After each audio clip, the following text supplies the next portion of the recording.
Swayam Prabha. Digital India. Educated India.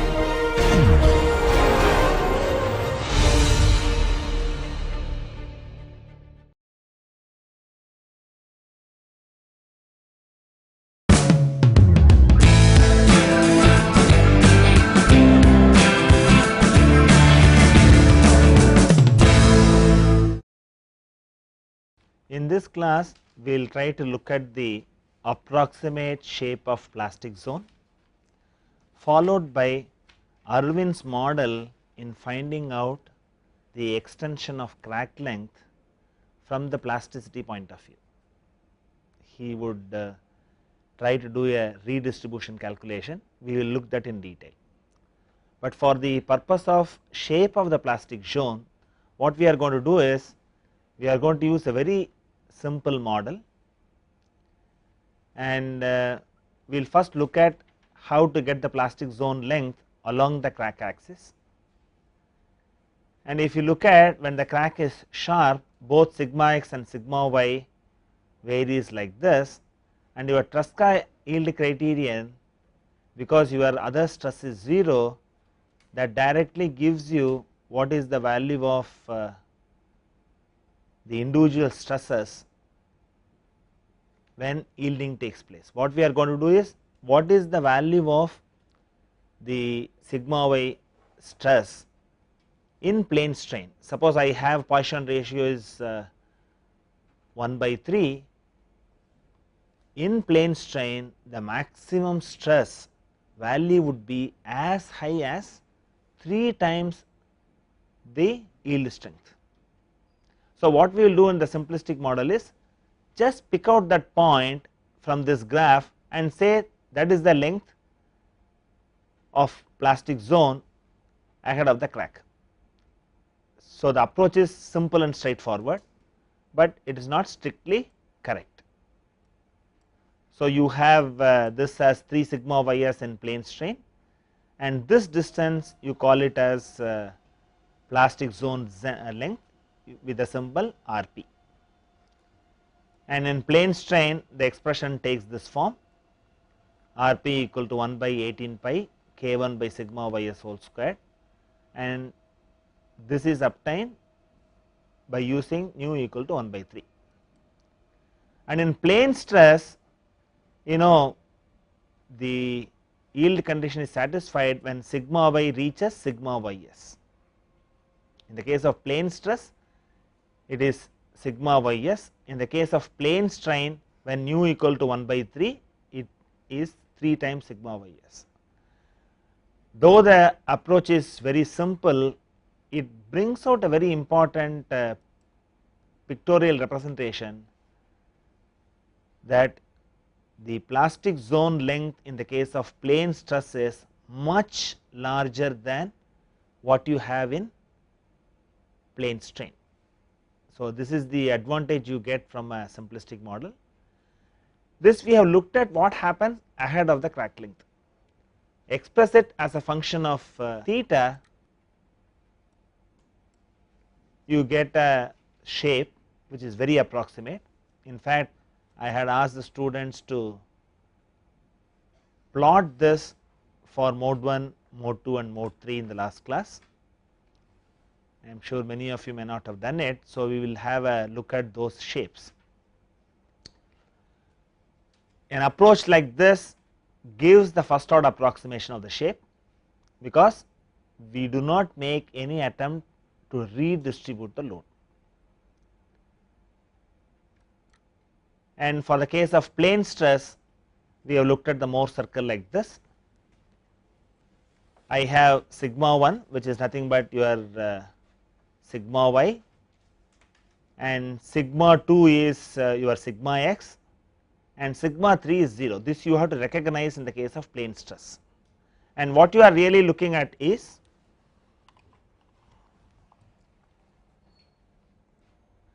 see, you are looking at a case when the crack tip is blunt. The moment you are looking at plastic zone, you will also have to recognize the crack tip will become blunt. In view of this, because of the free surface, the sigma x will be 0 at the crack tip, and it reaches a maximum at slight distance away from the crack tip. So, a sigma x variation will be like this and your sigma y variation will be like this. So, in this case what happens? You have sigma y as well as sigma x, both are positive, and you have to recognize sigma z is 0 or sigma 3 is 0. The yielding is dictated by your sigma y, and this is what is depicted in the Mohr circle here. You have to take care of the 0 value. This is very, you should not ignore this, otherwise you would make a wrong judgment that your maximum shear stress is only this, if you consider only sigma x and sigma y. Sigma y will be like this and sigma x, and you should not take this. You should recognize the 0 value of the other principal stress, and maximum shear stress is, this is the value. And when you write this expression of Rp as a function of theta, it takes a form like this, and when you go to Tresca, the expression is different. If you plot this expression as a polar plot by varying theta and marking the values of r, you would be able to get an approximate shape of plastic zone at the crack tip. What we will look at is, we look at for plane stress as well as for plane strain situation. For the plane strain situation, the expression for Rp turns out to be 1 by 4 pi multiplied by k1 by sigma ys whole square multiplied by 3 by 2 sin square theta plus 1 minus 2 nu whole square multiplied by 1 plus cos theta, and this is for von Mises. And for Tresca, the expression is given for different extent of theta. So, you have this as 1 by 2 pi k1 by sigma ys whole square cos square theta by 2 multiplied by 1 minus 2 nu plus sin theta whole square, and for theta greater than 38.9 degrees, when nu equal to 1 by 3, you have to use this expression. This is 1 by 2 pi multiplied by k1 by sigma ys whole square sin square theta. So, what we are going to look at now is, rather than looking at these as expressions, if you plot them, that gives you some kind of an insight. And what we will do is, we will do a similar exercise for mode 1, mode 2 and mode 3, and look at what are the shapes of the plastic zone. But you have to keep in at the back of your mind that these are very approximate shapes, and the polar plot is drawn like this. So, what is done here is, this is the crack tip. I have radial lines drawn for various angles. Make a neat sketch of this. You have an expression for the plastic zone length Rp as a function of theta. So, mark this and join them as a curve, and this is obtained for the plane stress situation by Tresca yield criterion. You have already written down this expression, and you will have to draw this sketch.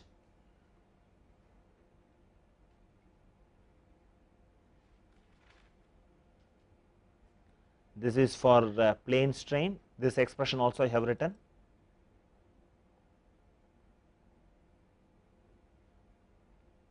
And this expression also I have already written.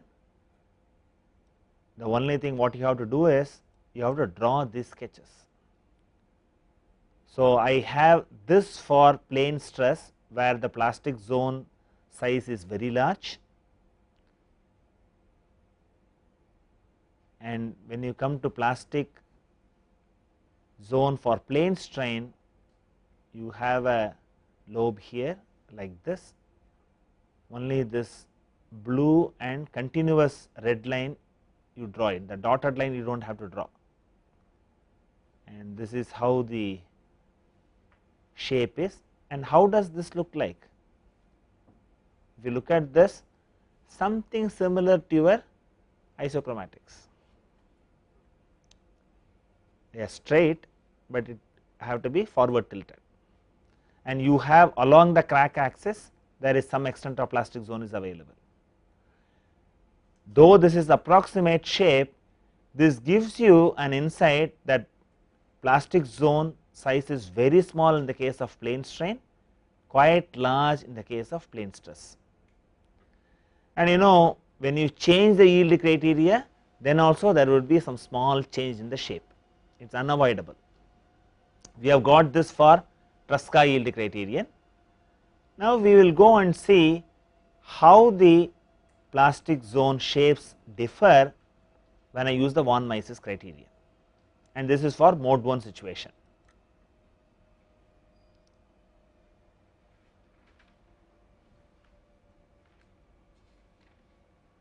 This is for plane stress, you have the expressions, you do not have to write them, but draw the sketch, and this is for plane strain. The expression you have already written,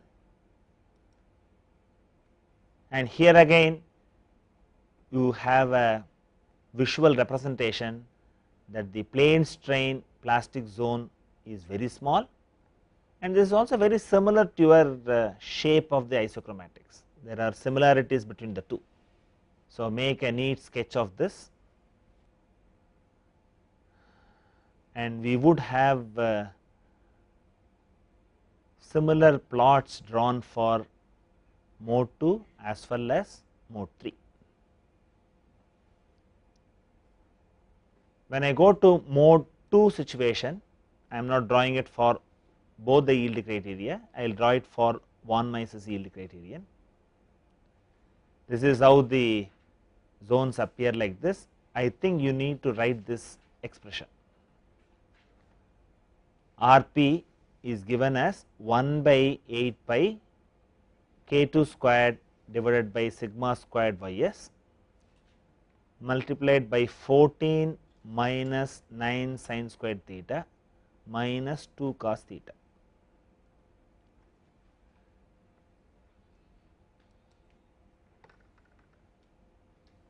And when they change it to plane strain situation, the expression turn out to be like this: Rp equal to 1 by 8 pi k2 squared by sigma ys squared multiplied by 12 plus 2 into 1 minus cos theta multiplied by 1 minus 2 nu whole squared minus 9 sin squared theta.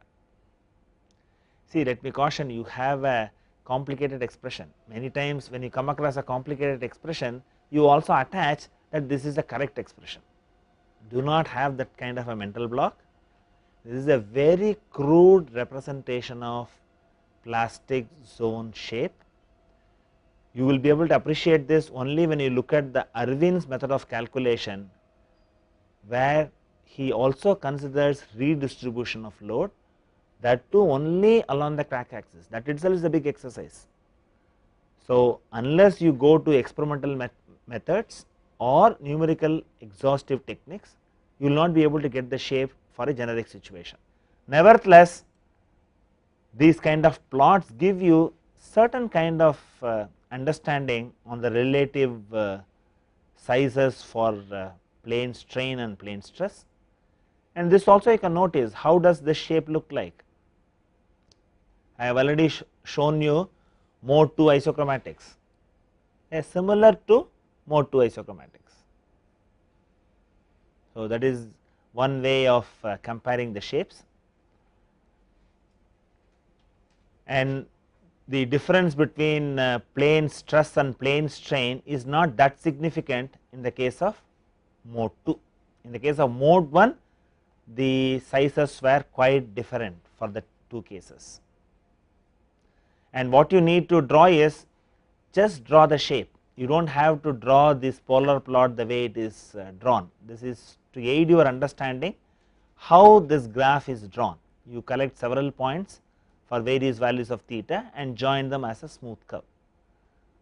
For your purpose, you just draw these two shapes.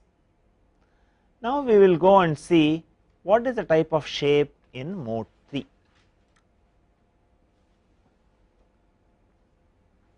You find a very simple graph. You get Rp equal to 3 by 2 pi K3 squared divided by sigma ys squared. See, only in the case of mode 3 loading, the plastic zone shape is circle. In other cases, the shape is far different, and in many books, if you come across, whenever they come across a plastic zone, they will simply put a circle. That kind of utilization came into existence because they have looked at the shape is circular in the case of mode 3, which is extrapolated to for mode 1 also, which is not strictly correct. You will have to look at the actual shape. We will also look at the actual shape as seen in experiments or as done by complicated numerical analysis. Have we seen the fringes for this case? Photoelasticity is not applicable for mode 3 loading situation because it is out of plane loading. It is out of plane loading.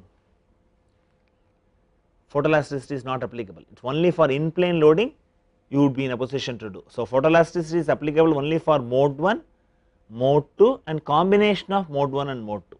You cannot analyze mode 3 problem from photoelastic analysis. So, we have not seen the shape of the isochromatics there for you to compare. Nevertheless, you have to keep in mind when you see a circle, plastic zone is circular only in the case of mode 3. Many books they simply put a plastic zone even for mode 1 as a circle. Now, what we will do is, we have already said that we are going to model the plastic zone for our fracture calculation by defining what is an effective crack length. The previous analysis has brought out the fact that the plastic zone is much larger for plane stress than plane strain. However, the approach has been quite crude.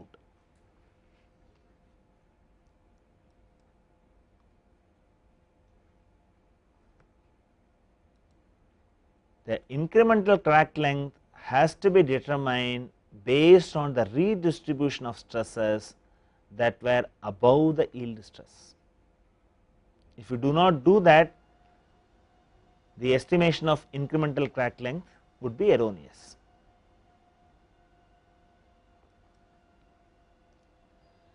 And if you look at the literature, two models exist. One model was proposed by Irwin and another model was proposed by Dugdale. See, you will have to see the distinction. It is only a model, it is not a theory. The problem is very complex, so they have modeled it in this fashion. This is valid under certain restrictions. You have to take it that way. And because the problem is complex, whatever the value of incremental crack length that you would get from Irwin and Dugdale models would be different. You have to anticipate that. They will not be identical, they will be different. And what is it Irwin has done in his analysis? You have to look at the animation very carefully,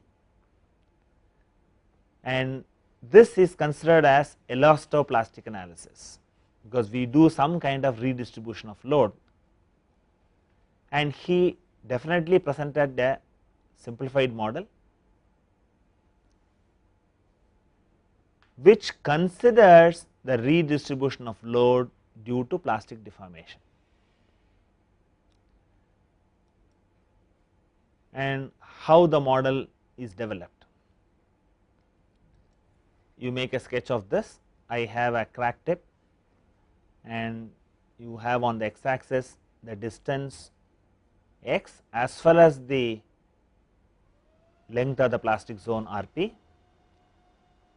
Then you have stresses on the y axis sigma ys, 2 sigma ys and 3 sigma ys. And what was done in a simplistic model?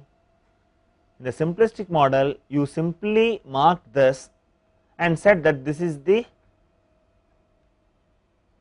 size of the plastic zone, whereas this stretch of material was supporting a load like this. Where would the load go? You cannot simply knock off. When you are drawing a graph on the board, you can simply erase it and then show the graph can be thought of like this. But what happens to the material? When you say the stresses reach a value of sigma ys, in essence what Irwin argued was the extent of plastic zone would become longer for redistribution of load to take place. And look at the animation very carefully, and that physics is illustrated here. So, you have this, since this has to be taken care of by the neighboring material, you will have a larger plastic zone ahead of the crack tip, and you will have to find out the areas marked as A2 and A1 such that they are equal. Is the physics clear? If you want, I will again redo the animation. You just observe the animation. Irwin presented a simplified model, and the model is like this. You have the stresses shown like this. Since this cannot be cut off just like that, what we have done in the simplified model, this has to be supported by the neighboring material. So, instead of only this zone subjected to this loading because of yield stress, it will extend and it will occupy, and we would find out this extension in such a manner that the area A2 equal to A1. So, as part of the calculation we will have to find out what is delta as well as what is lambda. The whole length is the plastic zone length. It is very simple. If you just follow the physics, translate it into mathematics, and you will be able to get the expression for delta as well as lambda. So, you make an attempt to look at the redistribution of load, which was not done in the simplistic model. And imagine this itself is a big circus along the crack axis. If you have to find out the shape of the plastic zone, this kind of redistribution should be looked at for every angle, which is not possible from your hand calculation. You will have to depend on a computer to do it.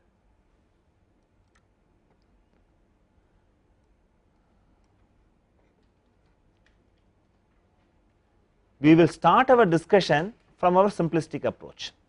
See, first of all you will have to know what is the stress that needs to be redistributed. This is the area above the yield stress that has to be redistributed. So, I have to know what is this lambda. This calculation is very simple to your, very similar to your simplistic calculation. We simply say k1 by root of 2 pi lambda equal to sigma ys. That is how we locate this point. So, this also gives you a definition of what is k1 in terms of lambda, which we would use it later in the derivation. This is very similar to your simplistic approach. From this I can find out what is lambda. Lambda is given as 1 by 2 pi multiplied by k1 by sigma ys whole square.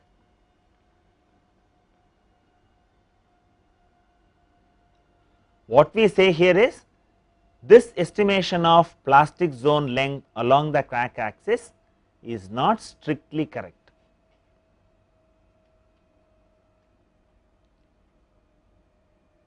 So, we have to go and try to redistribute the load and make the calculation. We have already seen the sketch. Based on that sketch, I can make a statement that length delta is chosen such that the load that is not taken beyond point B on length lambda is equal to the load sustained on length delta.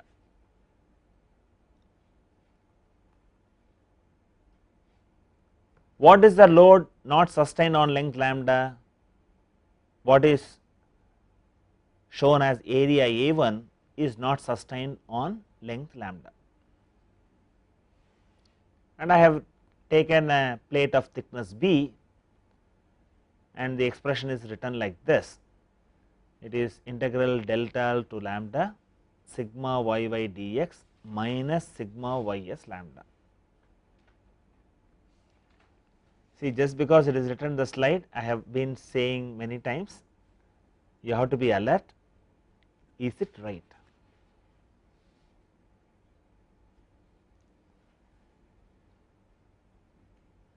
Are the limits are put correctly? This is understandable. You have sigma ys into lambda is understandable, that refers to this area, but it is not from delta to lambda. You are actually doing it from, you are only calculating this. So, you are doing it, you have to do it from 0 to lambda, because my interest is to find out this area. For that area, it is going from 0 to lambda, and that is what we are looking at. So, we have an expression for A1, and the load sustained on length delta is B times the area A2.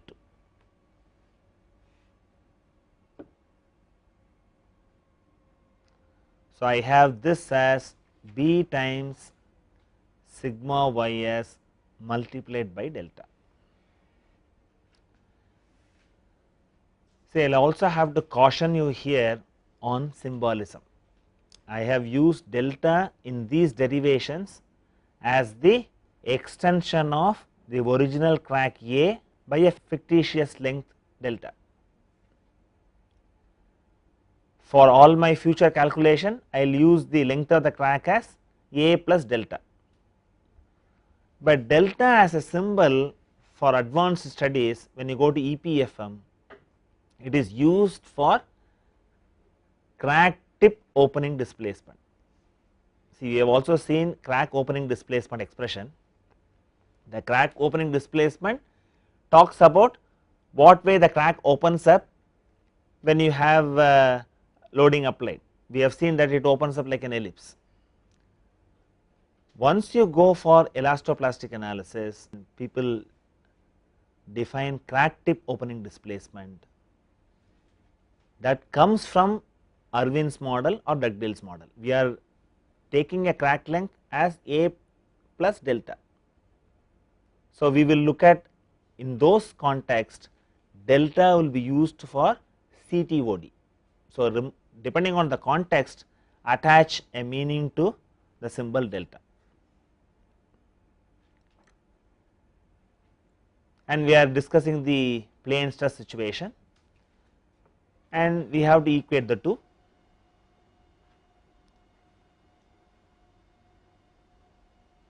And this animation is repeated here for your convenience. So, sigma ys multiplied by delta is equal to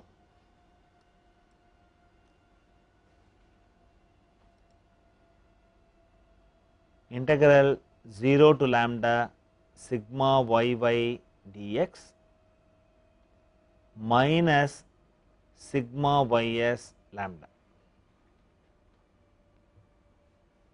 and I can replace sigma yy in terms of k1 by root of 2 pi x multiplied by dx, what is there in this expression, minus sigma ys lambda. We have already looked at how to express k1 in terms of lambda. Just go back to that expression and I can write k1 as sigma ys multiplied by root of 2 pi lambda or 2 pi lambda whole power half, and you substitute this expression for k1 in the above equation and simplify. What we are really looking at is we have to estimate what is delta.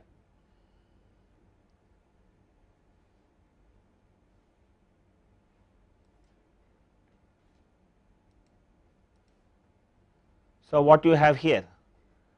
I have sigma ys delta equal to integral 0 to lambda sigma ys multiplied by 2 pi lambda whole power half divided by root of 2 pi x dx. This is very simple to integrate, there is no difficulty at all. When you integrate this, you get this as sigma ys square root of 2 pi lambda divided by square root of 2 pi multiplied by 2 times root of x in the limits 0 to lambda. So, on substitution of these limits and on simplification, you get this as 2 sigma ys lambda, and we already have sigma ys lambda present here. So, on subtraction, you get sigma ys delta equal to sigma ys lambda. So, this gives you a final expression delta equal to lambda. So, what you are really looking at is you estimated lambda based on simplistic calculation, and you find the actual plastic zone because of redistribution is much larger. In fact, it is twice that length. Then we also have expressions for plastic zone size. So, the RP becomes RP equal to 2 delta equal to 1 by pi k1 divided by sigma ys whole square. And what is the effective crack length? From Irwin's approach, the effective crack length is taken as A plus delta, and delta is 1 by 2 pi multiplied by k1 by sigma ys whole square. See, in fact, these are models. The moment I go to Dugdale's calculation, he would take the entire plastic zone length as the effective crack length. That is why he said these are all not theories, but they are models which are applicable for certain kind of situations when they satisfy the approximations. And you will also have to keep in mind the delta has a different symbolic representation when you go to EPFM, where it refers to CTOD rather than extension of crack length like this. We have looked at for plane stress. Now, let us see how do we estimate the plastic zone length in the case of plane strain.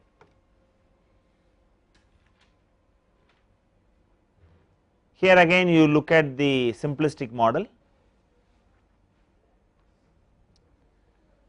You have to find out the length lambda,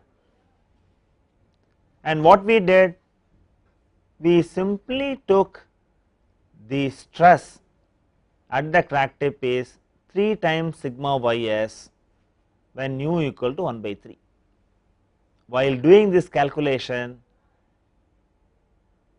we have ignored blunting of crack tip.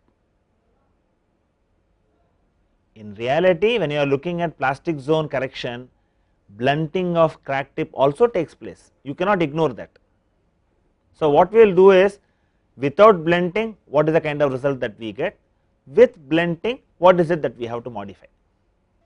If you use this as 3 sigma ys, considering that the crack tip is sharp, I get k1 divided by root of 2 pi lambda equal to 3 times sigma ys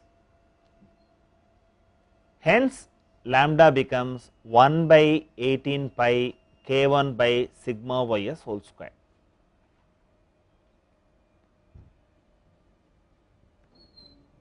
See, this is not going to be correct, because we want to look at certain finer aspects. We are saying there is plastic deformation at the crack tip, and we want to find out modification of crack length by an incremental amount, and in the process you get values without considering blunting of the crack tip would not be the right approach. When there is no blunting in plane strain, the sigma y, the maximum stress reaches the value of 3 sigma ys, which we find is not strictly correct because of blunting. This was pointed out by Irwin. It is no longer 3 sigma ys was his argument. And what are the factors? Due to plastic deformation, the crack tip blunts and the tip acts as a free surface. I have already noted this down in the earlier part of the lecture. So, what you have is sigma xx is 0 at the crack tip.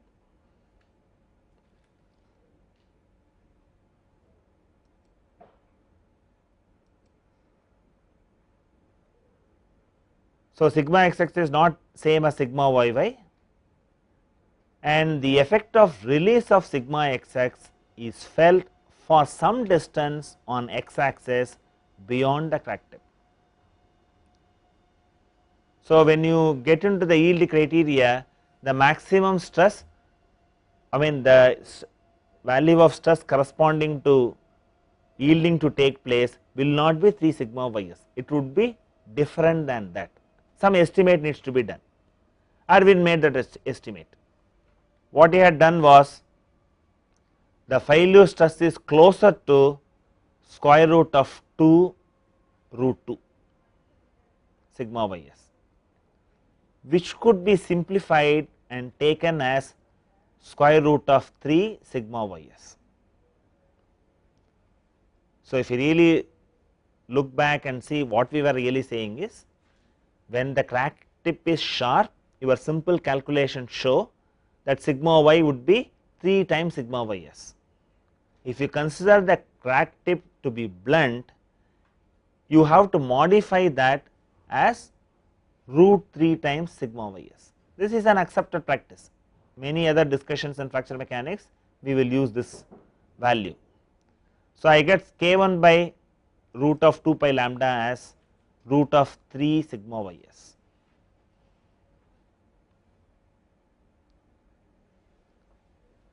See, the moment you find out lambda, when you look at the redistribution of load, we have already established lambda equal to delta. A similar expression you will get for plane strain also.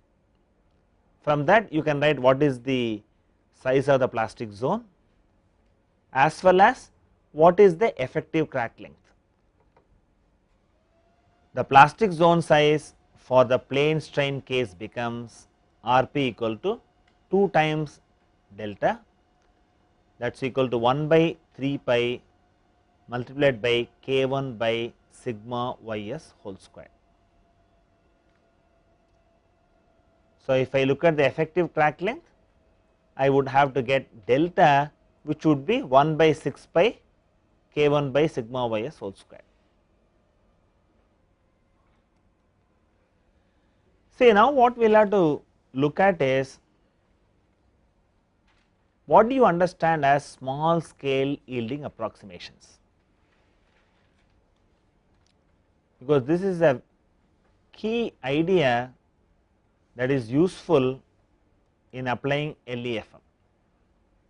So, if you want to extend LEFM to materials that exhibit highly localized yielding at the crack tip, the materials need to satisfy small scale yielding approximations. And what do we mean by that?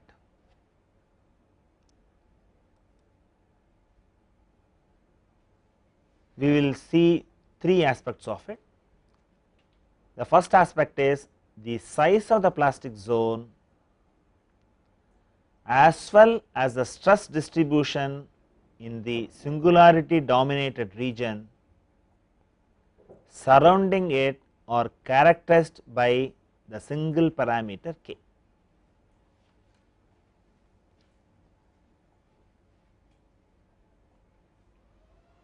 Later on when we look at EPFM, we will have a singularity dominated zone, then you have a J dominated zone and so on. So, in the case of LEFM, when you are looking at SSY, we are looking at a situation like this. It is pictorially represented. I have a crack and let us see that this is a general stress state. And when you have SSY, what we are saying is near the vicinity of the crack there would be a zone which is known as singularity dominated zone.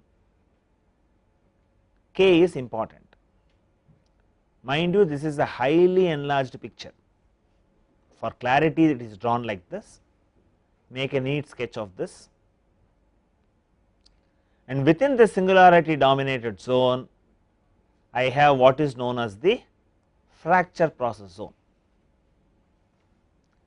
You know, these shapes are freely drawn, there is no mathematics attached to it.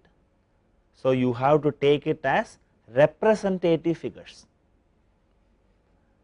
In an actual problem, these shapes have to be obtained by a detailed calculation. These are representative shapes.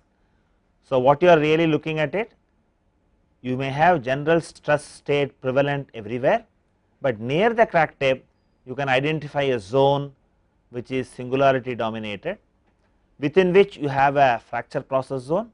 We will also see what is a fracture process zone later, within which you have the plastic zone. In fact, the plastic zone I have given a shape which is very similar to what is seen in experiments. When I am having a mode 1 situation, that representation is given here. So, what you are really looking at it is these zones are much smaller compared to the singularity dominated zone. That is the key point here. The primary influence of localized plastic deformation on the elastic stress distribution is to translate it by an amount equal to the plastic zone radius.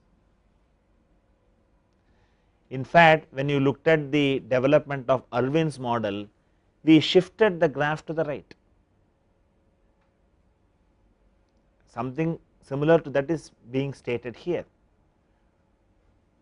The effect of localized plastic deformation is to translate the elastic stress distribution by a small amount dictated by the plastic zone.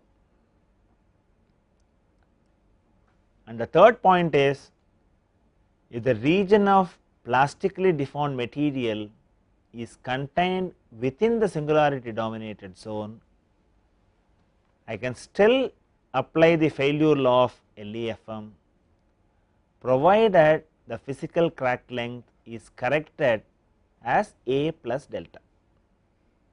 In fact, we have looked at, while discussing surface cracks, Irwin has modified the length of the crack by a small increment, and I pointed out whatever the increment I had shown in that class was reported by Irwin in 1960.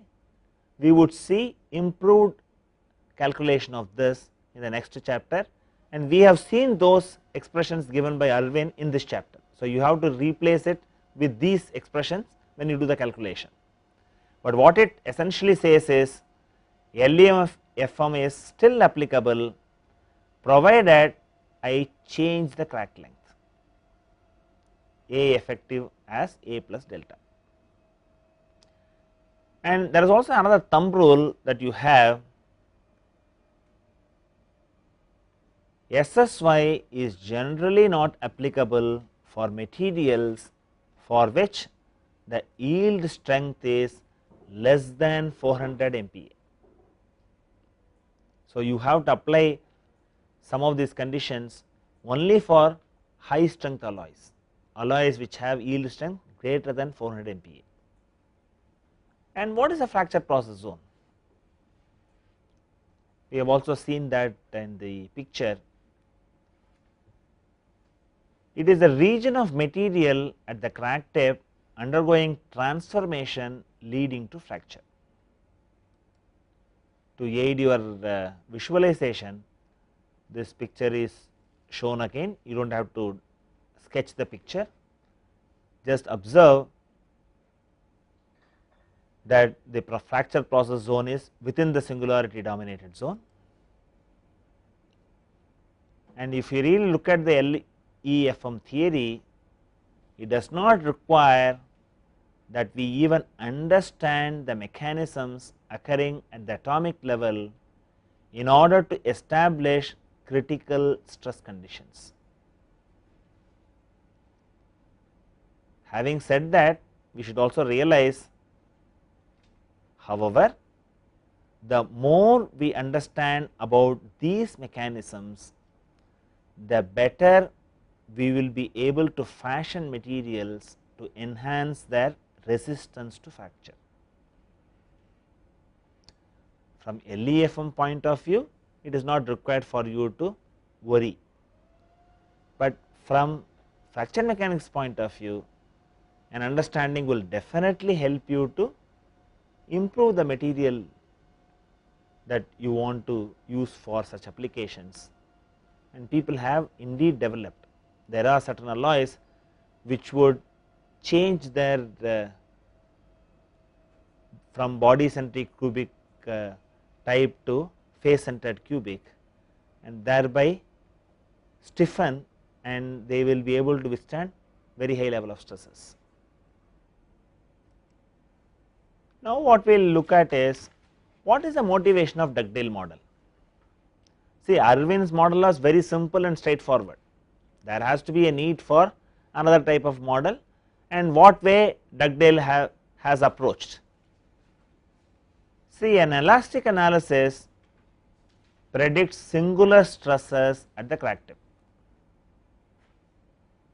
which is definitely unrealistic. We did not have a choice, so we were doing it. Not only that, elastic analysis was very simple to do. So, in order to capture some of these aspects, Dugdale in 1960 and Baron-Blatt in 1962 independently introduced what are known as yielded or cohesive strip zones extending from the crack tip. They are very popular. Yield strip model is a very popular model in fracture mechanics literature, and this was advanced by Dugdale as well as Baron-Blatt.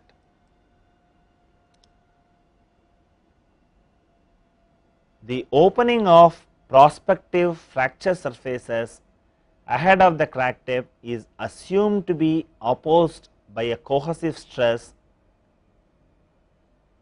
and what did Dugdale do? He took that stress to be yield stress of the material.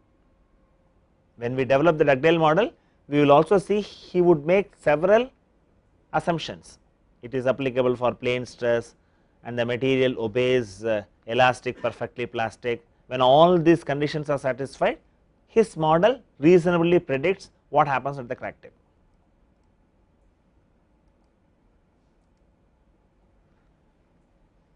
The extension of the cohesive zone is determined by the condition that the stresses be non-singular. So, what I would appreciate is you go back and brush up whatever the kind of stress intensity factor that we have developed for a crack subjected to symmetric loading. We will use that approach for us to find out the plastic zone length in Dugdale model. You need that expression. Go and brush up that and come for the next class. You will also have to note there are obvious similarities between the approach of Dugdale and Barenblatt, which has led researchers to refer it as Barenblatt-Dugdale crack theory. There is also an opinion people do not accept this. We will have to see why, because you have to make a distinction on the physical basis that they have used. The physical basis that they have used in these two approaches of Dugdale and Barenblatt are different. You cannot argue that the final result are similar, both are same. Dugdale approach is based on macroscopic plasticity theory, and Barenblatt is based on molecular cohesion.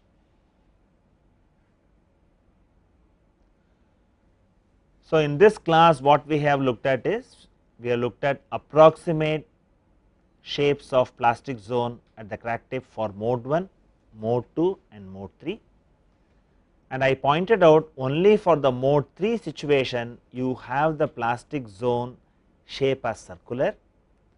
In some of the early books people have extrapolated the circular shape even for a mode 1 loading for discussion purposes, which is strictly not correct.